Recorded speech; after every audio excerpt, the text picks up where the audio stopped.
Bonjour, je suis Michèle Motel, j'ai 48 ans, je mène la liste Guichen-Porian Positif. Depuis quelques jours, vous avez eu l'occasion de découvrir les membres de cette liste, qui compte 31 personnes, dans nos publications Facebook et sur notre site internet guichenporianpositif.fr. À mon tour maintenant de vous présenter ma candidature. J'habite Guichen depuis 2003. Je suis maman de 3 enfants, de 3 grands enfants qui ont aujourd'hui 23 ans, 21 ans, 18 ans. J'ai élevé mes enfants ici, donc je connais particulièrement bien ce qu'est la vie de parents ici à Guichen et du coup aussi je connais très bien le tissu associatif. Dès mon arrivée, je me suis engagée dans le milieu associatif en devenant présidente de la ludothèque de Guichen. Puis je me suis aussi engagée en tant que vice-présidente du club de basket. J'ai donc découvert ce qu'était le dynamisme associatif et j'ai beaucoup apprécié de travailler avec d'autres à promouvoir des activités sur notre commune. À cette occasion, j'ai pu aussi découvrir ce qu'étaient les relations avec les élus. Et dès 2008, je me suis décidée à m'engager sur une liste municipale pour essayer de comprendre comment les décisions municipales étaient prises. Parce que parfois, j'étais surprise d'avoir des réponses à nos demandes associatives qui ne me semblaient pas en cohérence avec les besoins. Donc, je suis élue depuis 2008. Ça fait 12 ans que je participe aux décisions du conseil municipal. La plupart du temps, je vote les propositions du groupe majoritaire. Il est très rare que mon groupe et moi-même ne votions pas comme la majorité. Cela représente une infime partie des sujets. Mais parfois, nous exprimons notre différence. Nous avons constaté qu'il était parfois difficile d'être entendu, même d'être écouté au conseil municipal. C'est pourquoi nous proposons une autre démarche aujourd'hui. Je vous en parlerai dans une autre vidéo. Alors, je suis également vice-présidente à la communauté de communes Vallon de Haute-Bretagne Communauté, où je suis en charge de l'enfance, jeunesse, de la famille et des centres socio-culturels.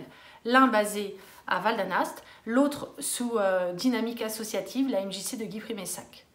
Dans cette fonction, j'ai pu expérimenter des projets et mettre en œuvre des propositions avec vraiment la capacité d'agir et de maîtriser des finances et des dossiers en associant les habitants. Ça a été vraiment un mandat très passionnant pour moi, où j'étais au cœur de l'action. J'ai d'ailleurs mené un gros projet avec un collectif jeune et j'aurai l'occasion de vous en parler aussi puisque ça fera aussi partie d'une de nos propositions de programme. Je suis également conseillère départementale depuis 2015. Cette fonction m'a appris beaucoup de choses également puisque là on est sur un autre niveau d'instance qui gère des questions autour des personnes âgées, des personnes en situation de handicap, de tous les sujets sociaux, mais aussi les sujets autour des infrastructures, que ce soit les collèges, les routes. Alors ces dossiers-là sont très importants pour une commune, puisque vous le savez ici, Guichen est traversé par des routes départementales qui nécessitent des aménagements. Toutes les relations que j'ai pu nouer au département avec les autres élus seront autant d'atouts demain pour réussir à faire que Guichen se propulse vers l'avenir dans une dynamique positive. C'est tout le sens de notre engagement Guichen-Porian Positif. J'ai donc de multiples expériences en tant qu'élue, mais aussi en tant que présidente d'association. Je suis présidente du CLIC des 4 Rivières. Cette association informe et conseille les personnes âgées, les personnes en situation de handicap et accompagne également leurs familles. Tous ces sujets sont des sujets qui intéressent les habitants de notre commune. Alors par ailleurs, je suis également inspectrice des finances publiques. À ce titre, j'ai une formation sur les finances locales et je maîtrise parfaitement les questions de gestion, de bonne gestion d'une commune. J'ai également occupé des fonctions de chargée de mission conditions de vie au travail pour la direction des finances de Bretagne et d'Ille-et-Vilaine, qui compte 1600 agents, où j'ai dû intervenir sur des questions de management. Voilà, vous voyez donc que ma candidature n'est pas un hasard. Si je porte ma candidature à la tête de cette liste, c'est pour plusieurs raisons. D'abord, cette liste, elle réunit des personnes compétentes. Des personnes qui portent tout en elles une valeur essentielle qui est d'aimer leur commune et qui ont envie de préserver l'environnement et le cadre naturel de cette commune. En même temps, elles ont envie aussi de soutenir le tissu associatif parce qu'elles sont conscientes que c'est ce tissu associatif qui nous permet aujourd'hui d'avoir ce dynamisme.